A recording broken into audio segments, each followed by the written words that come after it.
Mga kapuso, traffic pa rin sa ilang lugar sa Metro Manila hanggang sa mga oras na ito ngayong unang Biyernes ng Disyembre. At tuloy naman ang panguhuli ng MMDA sa mga iligal na nakaparada sa kalsada at sa iba pang mga sagabal.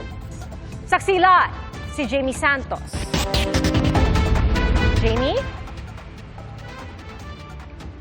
Pia, damang-dama na nga ang Christmas rush dahil 20 araw na lang, Pasko na. Kahit saan dumaan, napakatindi ng traffic, nasabayan pa yan ng long weekend.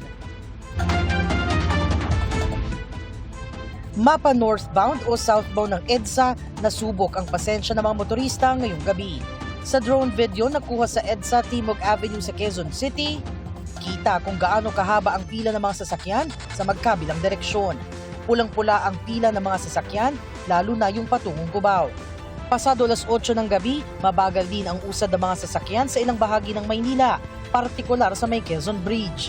Nakadagdag sa traffic ang dami na nagsimba sa Quiapo Church ngayong First Friday. Sa Espanya, pahirapan ang pagsakay ng mga commuter. Ganyan din ang sitwasyon kanina sa may tapat ng Kartilya ng Katipunan. Hanggang sa may Santo Domingo Church, pahirapan ang pagsakay kaninang rush hour. Kaninang umaga, huli ang mga naabutang driver at rider na iligal na nagparada ng sasakyan sa C5 E-Service Road sa Taguig. Kumaripas ka sa takbo, mama. Oo, kasi sabi ko, bumili lang ako sa pichi-pichi, mama, ito ba nga yung binili ko eh. Baka pwede naman hindi na ako kikitan, sir. Papart pa lang ako, ma'am. Dapat kunti man lang konsiderasyon kahit mga 5 minutes, 10 minutes. Tinikitan din ang rider na nakatsinelas lang. Bakit kailangan nakatapang sapatos? Bakit? Safety. Wala ring suot na helmet ang kanyang angkas, kaya binigyan ito ng MMDA. Hinatak naman ang mga sasakyang walang driver. Pati mga inaayos sa mga vulcanizing shop sa gilid ng kalsada.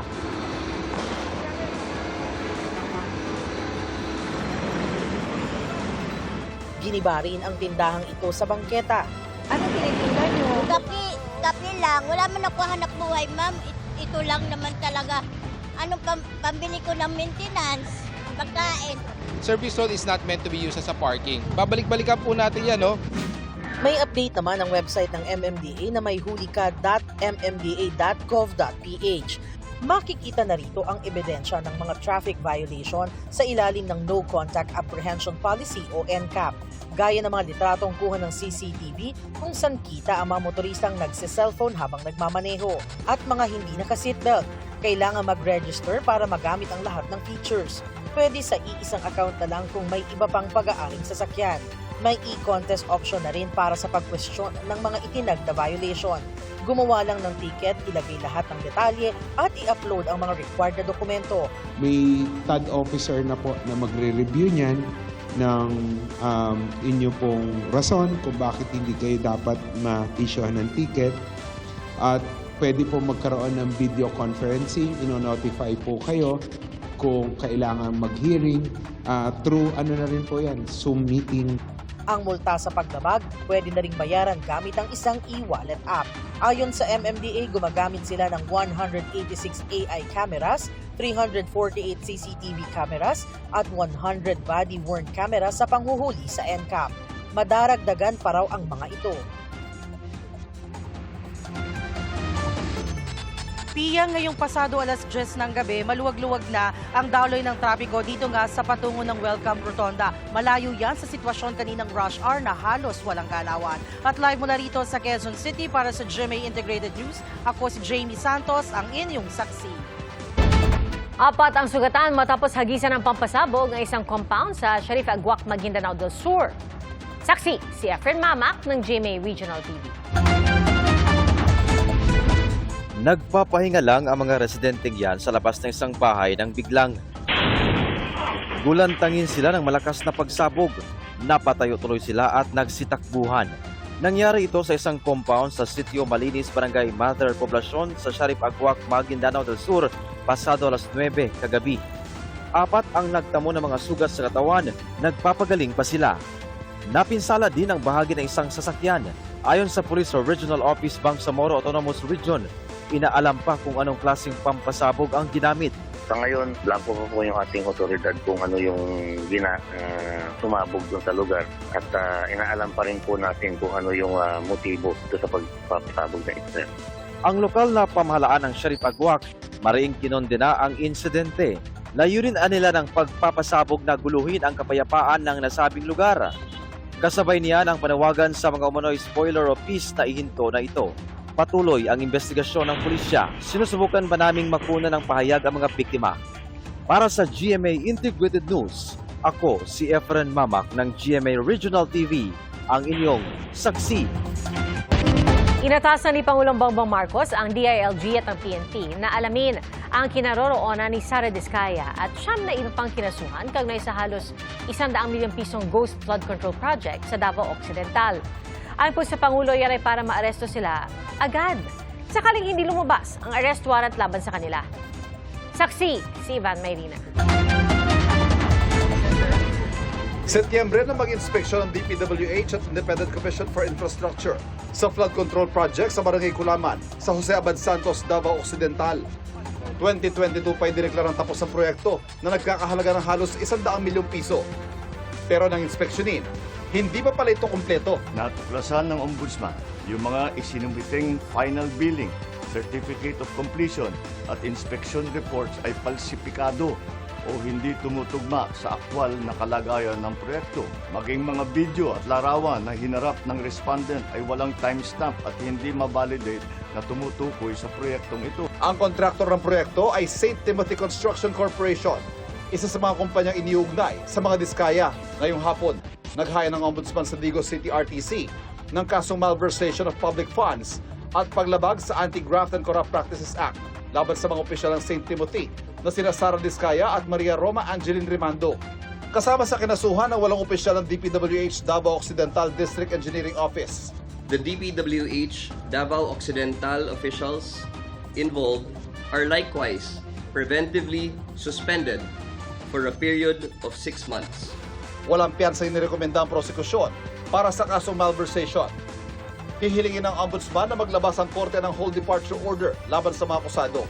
Sakali maglabas ang arrest warrant ng korte, inaasahan ng Ombudsman na kailangan silang madetine sa lugar malapit sa RTC kung saan sila dadalo ng hearing.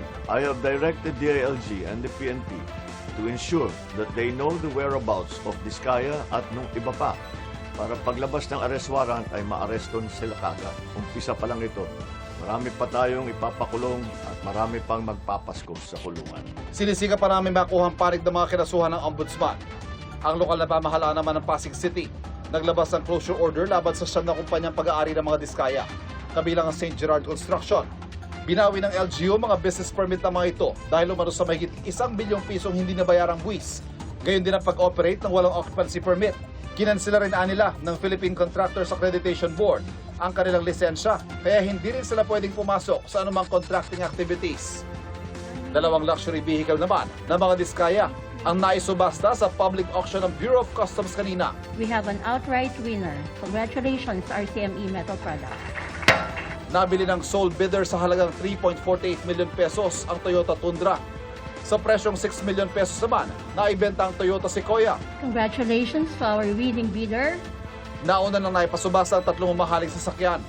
Hindi naman nabili pa ang 2 pinakamahal na unit, ang Rolls-Royce Cullinan at Bentley Bentayga, kahit ibinaba na ang floor price ito o yung pinakamababang tatanggapin na bid. Ay, yung dalawa medyo mataas ang presyo eh. Alam mo, hindi naman masyado dito sa atin na gagamit ka ng ganun. Kaya sayang lang yung pera. Pinag-aaralan ng BOC kung anong magiging hakbang nila para sa hindi nabiling luxury cars. Yun nga, nag-auction na tayo, and if it will have 2 failed biddings, we can now accept direct offers. No? Ito na yung negotiated sale option. No? Again, if there will be a direct offer, it will be considered by the commissioner kung acceptable. No? If it is, to my understanding, meron pa rin siyang parang Swiss challenge, parang ipapaalam pa rin natin na meron ng ganitong offer in the hope na baka meron pang mas magandang offer. Wala pang bagong pahayag ang mga Diskaya. Para sa GMA Integrated News, ako si Ivan Mayrina, ang inyong saksi. Bistado ang delikadong pag-iimbak ng pulbura sa isang iligal na paggawaan na paputok sa Cabuyao, Laguna. 9 ang arestado. Saksi, si John Consulta, exclusive. Sa surveillance video ng PNP Regional Intelligence Division 4A, makikita ang ilang lalaki habang nakabreak sa isa umanong iligal na paggawaan ng paputok sa Cabuyao, Laguna. Ang lugar ang target sa nakuwang search warrant ng Calabarzon Police. Dahil pagawaan ng paputok ang pupuntahan, kinolekta muna ang mga lighter at sigarilyo mula sa operating units para makaiwas sa peligro. Pagdating sa pakay na compound,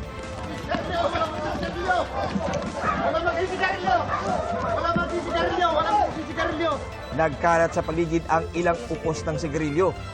Sa loob ng mga bahay at barong-barong, tumambad ang sangkaterbang raw materials ng paggawa ng paputok tulad ng mga basyo at mga pulbura.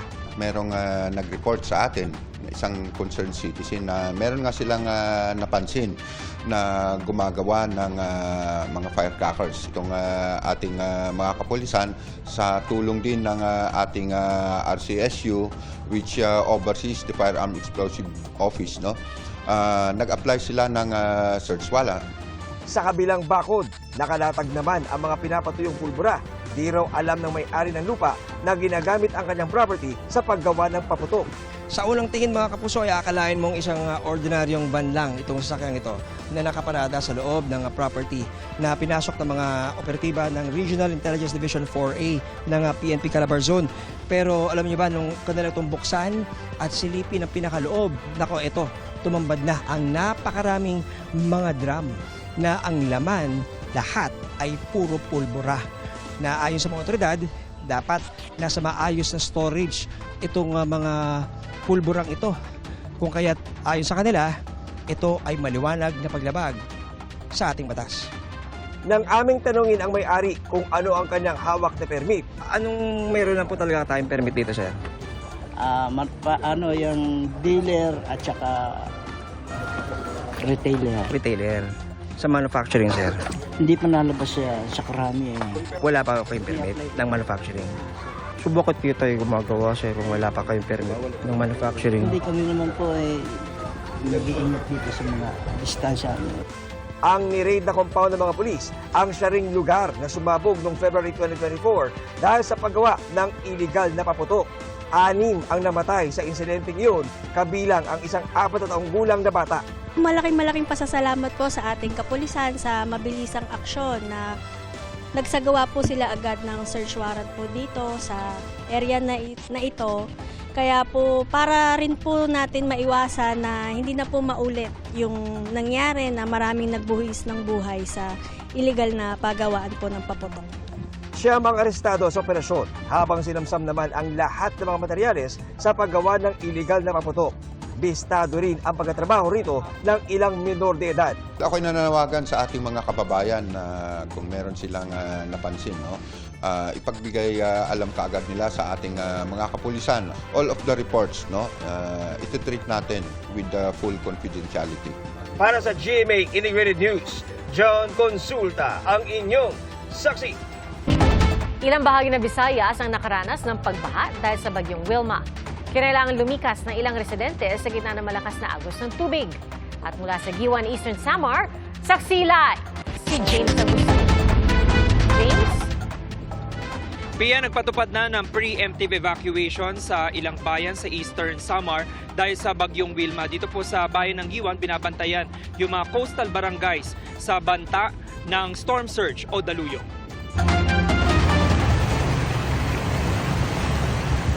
Hindi pa man naglalandfall ang bagyong Wilma, mataas na baha sumalubong sa mga taga-Kinapondan, Eastern Samar. Dahil sa walang tigil na buhos ng ulan, umapaw ang Kadakan River. Agad pinalikas sa mga residente. Sa Barangay 7 Poblasyon, abot binti ang sinuong na baha ng mga residente. Kaya ang ilan gumamit na ng bangka. Tulong-tulong ang ilan sa paglagay ng lubid na magiging gabay sa malakas na agos. Minsan pag dumadaan, mahirap talaga. Pag dumadaan papuntang sa ibang barangay. Mabaha, tsaga-tsaga, minsan tumutulong sa mga rescue, paglilikas. Kabilang ang Barangay 7 Poblasyon sa flood-prone areas na binabantayan ng MDRMO.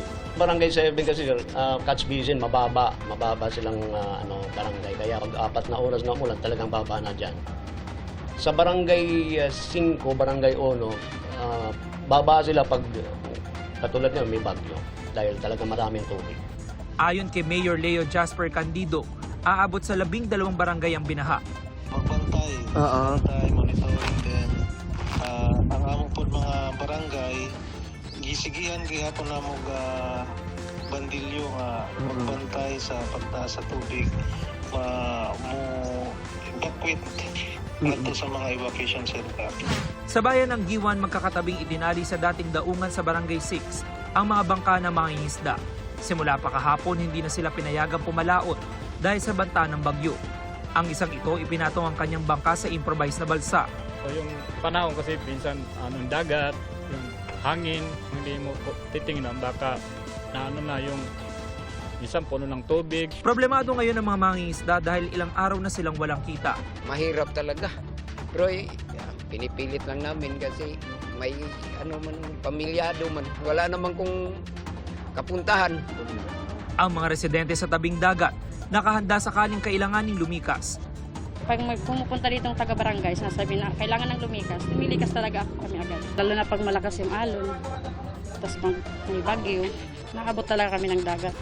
Tapos minsan din po pag nagsisira yung bahay na. 45 barangay ang binabantayan ng lokal na pamahalaan para sa banta ng storm surge.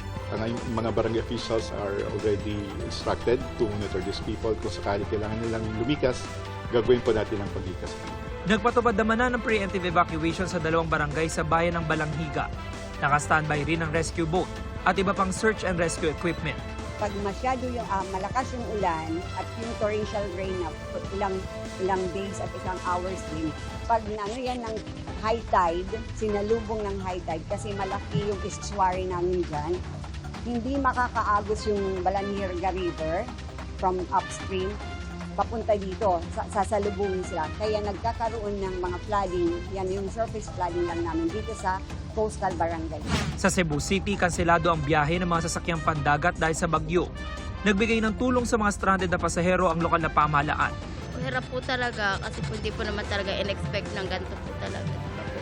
Pero po, maraming salamat po at sa ating kapitan dito sa barangay at pinapasok kami po rito. Sa tala ng DSWD, mahigit 200 ang bilang ng stranded na pasahero.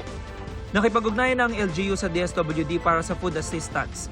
Blue alert status na ang lalawigan sa Cebu bilang paghahanda sa epekto ng bagyo. Ang Talisay City LGU, nagputol na ng mga puno para maiwasan ng disgrasya, lalo na kung lumakas ang hangin. Ayon sa chairman ng Committee on Disaster Resilience, nag-ikot na rin sila sa coastal areas. Mataas din ang baha sa Tanhay City sa Negros Oriental.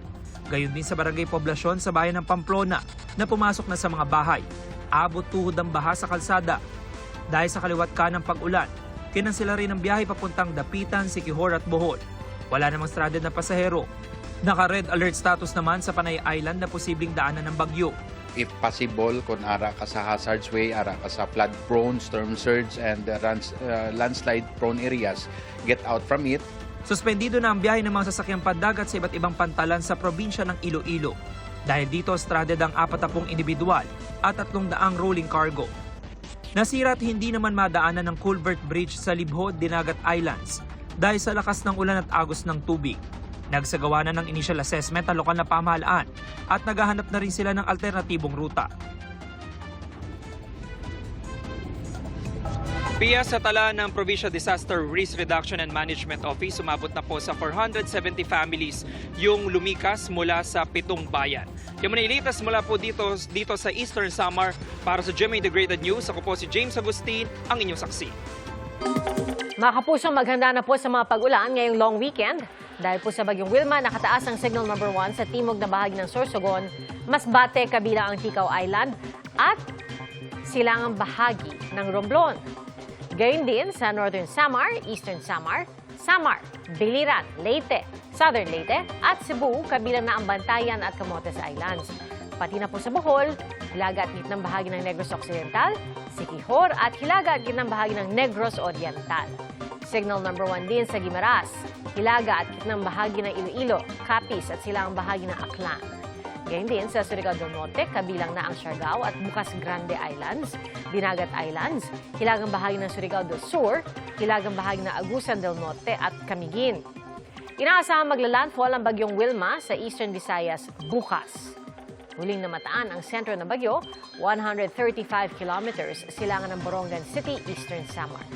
At base sa track ng Pag-asa, tatawirin nito ang Visayas hanggang Linggo bago lumabas sa Sulusi at maaring dumaan sa Northern Palawan Lunes ng umaga. Shearline naman ang posibleng magdala ng malalakas na ulan sa Camarines Sur, Catanduanes, Albay at Sorsogon, pati na sa Romblon at Camarines Norte. Uulanin din ang Quezon Province, Oriental Mindoro at Marinduque. Iniutos ng Korte Suprema na ipatupad agad-agad ang desisyon nitong ibalik sa PhilHealth ang 60 bilyong pisong pinalipat sa National Treasury noong 2024. Saksi si Jonathan Andal. Nagkaisa ang mga mahistrado ng Supreme Court. Dapat ibalik sa PhilHealth ang pinalipat na 60 billion pesos na pondo nito sa National Treasury. The Supreme Court, through the ponentia of Associate Justice Amy C. Lazaro Javier, unanimously ordered the return of PhilHealth funds. Matatandaang noong 2024, pinare-remit sa PhilHealth ang halos 90 billion pesos na sobra umanong pondo na hindi ginagamit ng ahensya.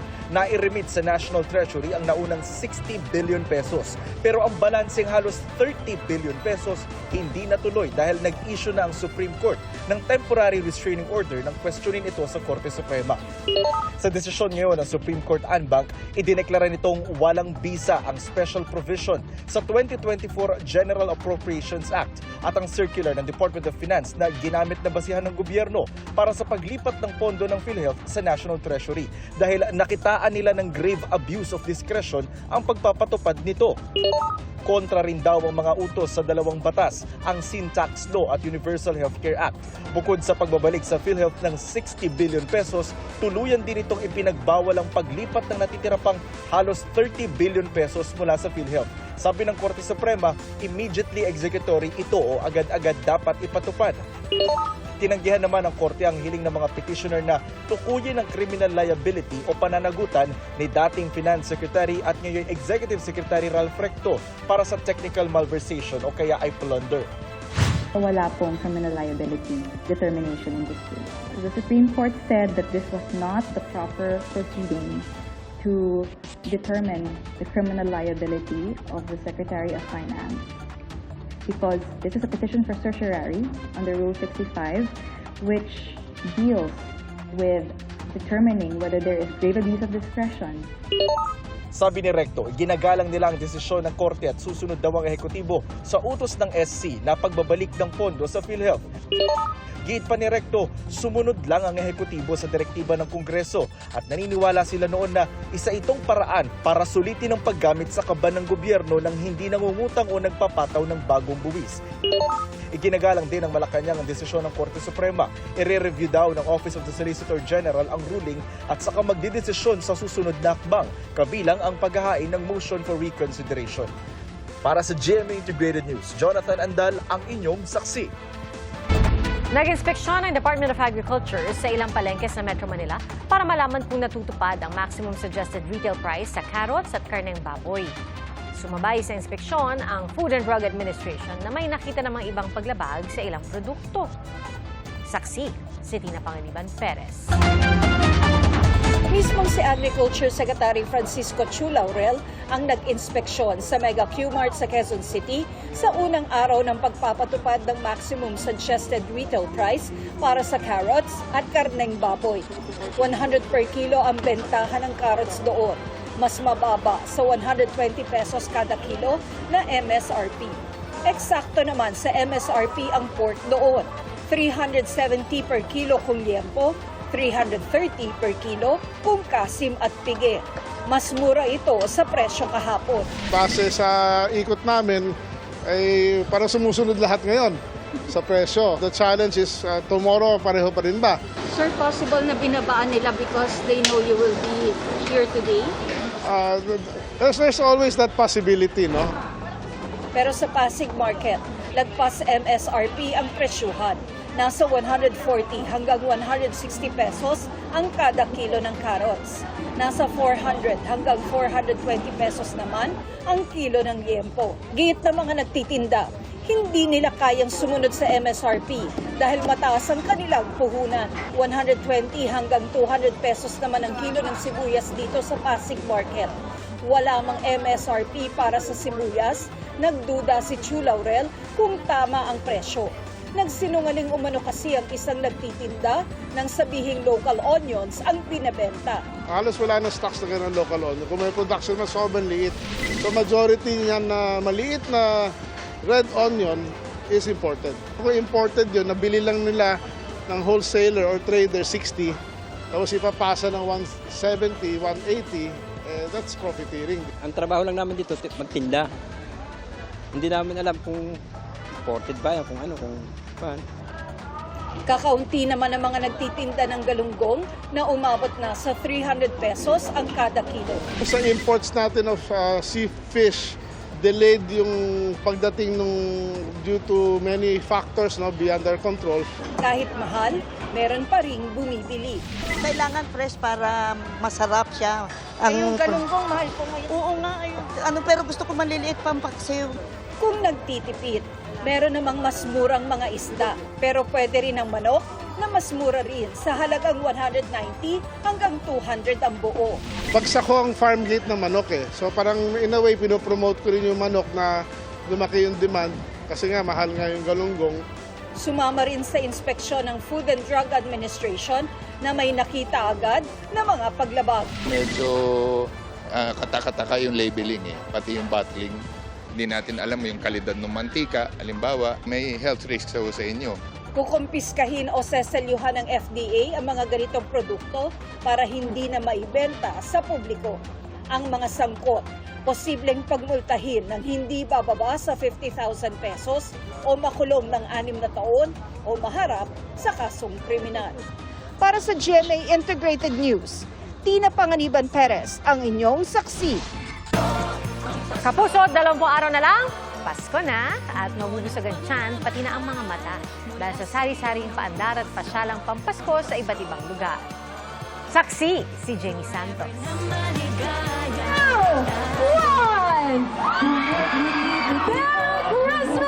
Naghatid ng saya at pag-asa sa mga taga-Maynila ang pagpapailaw ng higanteng Christmas tree sa kabisera ng bansa. Pansamantalang napawi ang pagod ng lahat nang magliwanag na ang paligid, lalo't may artificial snow at fireworks pa. Ang pagtitipon mas naging masaya dahil sa musikang hatid ng ilang tampok na banda. Bata man o matanda, talagang natuwa sa mga palamuti tulad ng funnel of lights at makulay na water fountain. Kung magutong man sa kaka-picture, merong food bazaar na swak sa bulsa. Sobrang saya po kaya sobrang nararamdaman po namin ang Kapaskuhan dito sa Pilipinas. Kahit ano mangyari, dapat maging masaya tayo dahil yun ang kapanganakan ng ating Panginoon. Singtamis din ng candy ang ngiti ng mga taga Polomolok, South Cotabato dahil sa pagbubukas ng Candyland theme na Christmas Village sa isang compound doon. Pagpasok sa gate, sasalubong sa iyo ang naglalakihang candies at lollipops. Meron ding gingerbread man at sumasayaw na Santa Claus. Pwede ring maglaro sa inflatable slide. At meron pang contest para sa sayaw, kanta, palaro at may regalo rin para sa mga bata. Abroad naman ang feels ng Christmas display sa Lasam, Cagayan. Tampok kasi ang mga super tree ng Singapore sa kanilang bayan. Dinarayo din ang replika ng Hobbit House, pati na ang selfie-perfect na Christmas tree or tunnel of lights. Napaindak naman sa tuwa ang mga taga-Bambang, Nueva Vizcaya. Malafiesta kasi ang sayawan sa pagbubukas ng Christmas display sa kanila. Sa Pampanga, nagpabonggahan ang disenyo ang mga pavilion ng iba't ibang lungsod at bayan. Kabilang riyan ang may temang seafood, bamboo at giant puppets o majiganga.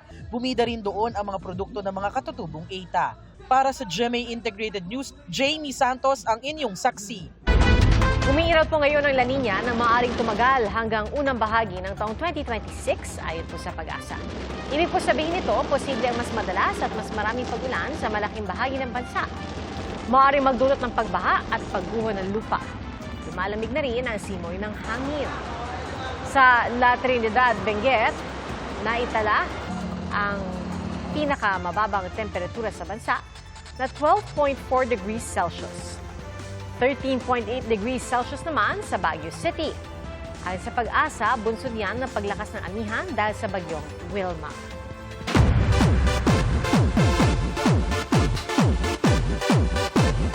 Labis po ang pasasalamat ni Dennis Trillo na nakikilala ang kanyang trabaho hindi lang po sa Pilipinas, kundi sa ibang entablado at ng ibang lahi.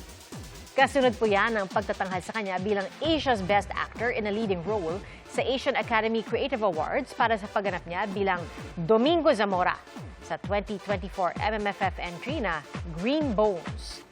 National winner ng Pilipinas si Dennis sa kategorya kung saan kalinya niya ang ilang kilalang international actor tulad ni Park Bo-gum at Jacob Elorday. Higit sa husay, mas mahalaga raw para kay Dennis na maintindihan ng marami ang mensahe ng pelikula. Yun naman yung importante, yung matuto yung mga tao dun sa kwento. Malaman nila yung moral lesson ng buong pelikula at ma-apply nila yun sa mga kanilang mga buhay.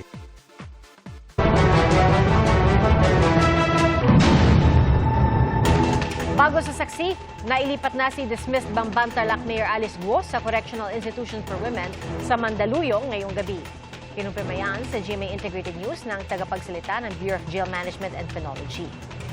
Kasunod po yan ng hatol na guilty kay Guo sa kasong qualified human trafficking na may sentensyang habang buhay na pagkakakulong.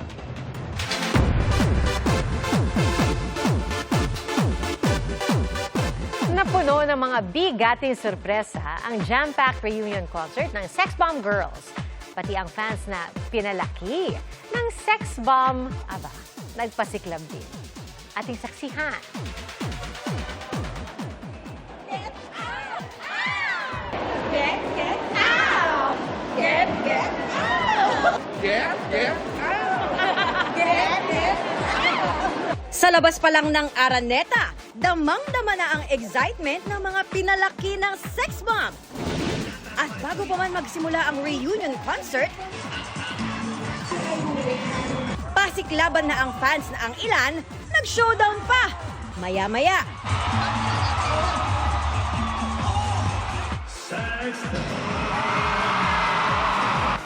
Mas lumakas ang hiyawan sa pangmalakasang opening. Laban na laban at walang bumawi sa Sex Bomb Girls na todo hataw sa kanilang bawat performance. Angat na angat din ang kanilang vocal prowess.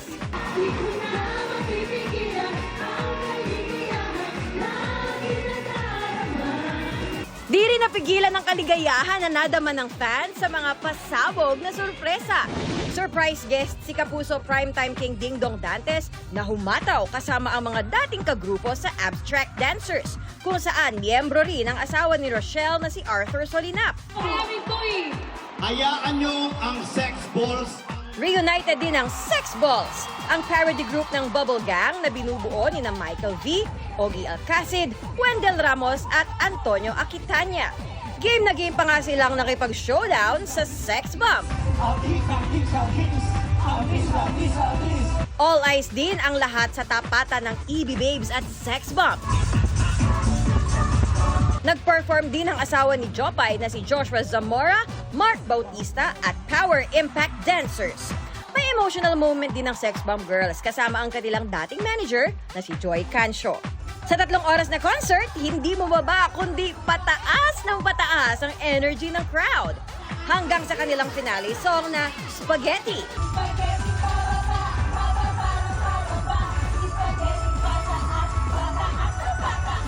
Hindi ko na naman na-expect na sasabay sila sa kanta namin at talagang makikisayaw ang buong Araneta. Ang lala ng pinalaki ng Hindi Sex namin Bomb. ina-expect, kaya naging very emotional kami on stage. Kasi yung wala nga kaming closure talaga eh. Bigla lang kami nawala para sa mga fans. Para sa kanila to, hindi lang para sa amin. Para sa GMA Integrated News, ako si Athena Imperial, ang inyong saksi! Salamat po sa inyong pagsaksi. Ako po si Pia Arcangel para sa mas malaki misyon at sa mas malawak na paglilingkod sa bayan. At mula sa GMA Integrated News, ang News Authority ng Filipino. Hanggang sa Lunes, sama-sama po tayong magiging saksi! Mga kapuso, maging una sa saksi. Mag-subscribe sa GMA Integrated News sa YouTube para sa iba't ibang balita.